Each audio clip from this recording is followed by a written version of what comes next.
una noticia en exclusiva para todos los mexicanos. España no impuso el castellano en América.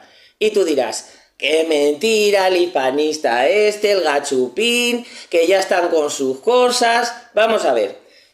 Cuando se llega a América, evidentemente hay gente que busca fortuna y que lo que busca es aprovechar toda la situación de lo que pueda y ya está. Pero lo que es la corona en sí, tenía un do de pecho, tenía una cosa que era lo que más pretendían. Y lo que pretendía la corona de España y los reyes católicos desde el minuto uno como sus descendientes era extender la cristiandad. Para tú poder extender la palabra de Dios tienes que entenderte con los pueblos de la zona a los que llegas. Y evidentemente no lo puedes hacer en castellano, puesto que son lenguas que no tienen una raíz común y no se parecen absolutamente en nada.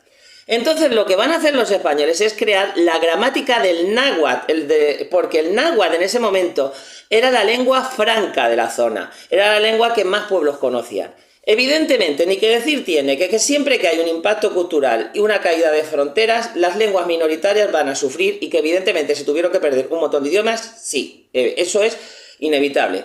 Porque entre las pestes, los cambios de las fronteras y el mestizaje, al final la lengua grande se come a la pequeña, porque la lengua es para comunicarse y las lenguas francas siempre tienen un poder de asimilar otras lenguas. Evidentemente, los españoles van a crear la gramática del náhuatl porque quieren comunicarse con ellos. No porque quieran imponer el castellano, porque lo que quieren es ver la manera de que todos ellos entiendan la palabra de Dios. Las religiones de Mesoamérica eran todas politeístas. Ellos no tenían el problema en tener otro Dios, pero el problema lo tenían a la hora de explicarles que era el único Dios. Entonces, en este proceso tenía que haber un intercambio cultural para que los frailes que llegaron, los 12 famosos frailes estos, tuvieran la manera de poder vender la nueva religión que llegaba, que en principio no les costó demasiado, primero por una sencilla razón, porque hablamos de unas religiones que habían en ese momento que tenían sacrificios humanos, que era como algo muy común, porque es que había que apaciguar a los dioses, mientras que la religión que llegaba de Europa era una religión que daba paz y amor y el plus para el salón. Entonces, que la diferencia era evidente. Tuvieron que adaptar el tema de las homilías, porque la gente no quería entrar a las iglesias, porque los templos no eran para el pueblo llano. Cuando los españoles ya al fin consiguieron comunicarse, no desplazaron el náhuatl por el castellano. De hecho, permitieron las famosas usos y costumbres a los pueblos de la zona. Y de hecho se va a crear un equilibrio una vez acabado todas las contiendas de alianzas contigo para quitarnos al enemigo común y luego una vez que se rinde lo tal, se va a crear un sistema que va a permitir un intercambio comercial y cultural y mestizaje. Con esto es con lo que van a hacer México. México nace ahí y nace de eso.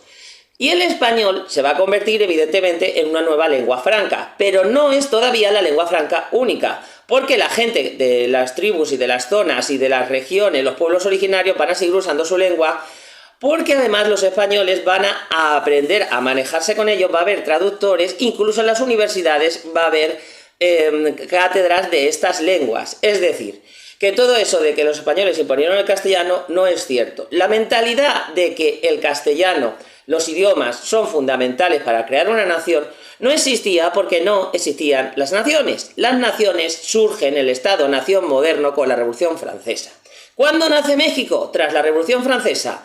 Justo después, que es cuando nace la España moderna, México, la Francia moderna y todos los países con el Estado-nación moderno, porque antes como Estados-nación moderno no existía. Y esto incluía tener un sentido de nación, un nacionalismo, y el nacionalismo suele ir muy unido a una lengua. Cuando México se independiza, los descendientes de españoles que tenían el poder van a ser los que van a imponer el castellano.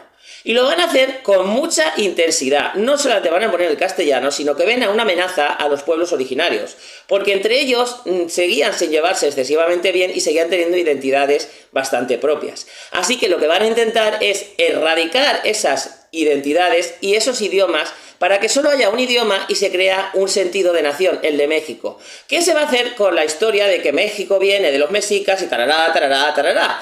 Y todo esto que es de sentido común, en los México pues no se da, porque se da el nacionalismo mexicano, en el que España es muy mala, nos robó y todo este rollo.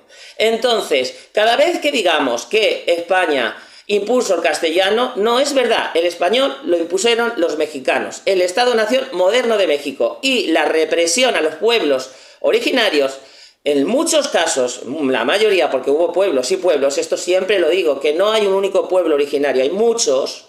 Entonces estos pueblos perdieron muchos de los derechos que tenían con los españoles, que de hecho estos pueblos habían luchado con España para mantenerse dentro del Imperio Español, porque con ellos tenían garantías y con los que venían lo que tenían garantía es que los iban a explotar hasta morir.